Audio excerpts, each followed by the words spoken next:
Hello everyone, this is Edward from Siemens Power. Today I'm going to introduce our inverters and application. For the single phase inverter, the power range from 300 watts to 40 kilowatts. And for the three phase inverter, the power range from 3.2 kilowatts to 160 kilowatts. And I'm going to introduce our inverters for the home use. I recommend our HP Pro T model and HFP model and LF model. For the HP Pro T model, this is our solar inverter. The power range from 1 kilowatts to 7.2 kilowatts. And it is wholesale to the Southeast Asia. Now I'm going to introduce you our HFP model. It is our hybrid inverter and it is one of grid inverter. The power range from 1 kilowatts to 12.3 kilowatts. This is our LF model. It is low frequency inverter.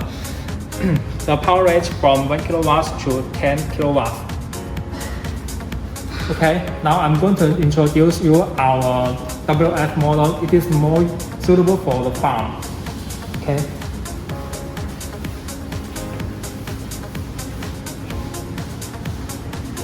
This is our WF model. The power range from 300 watts to 4 kilowatts, and it is low frequency motor. Because it is low frequency motor, so it is more suitable for the inductive loads like the water pump and the drills. The inductive load is most used in the farm, and the voltage from 12 volts to 384 volts. Okay, this is our three-phase inverter. The power range from 3.2 kilowatts to 160 kilowatts. The three-phase inverter is more suitable for the factory, for the big power inductive loads. The factory volts from 48 volts to 384 volts.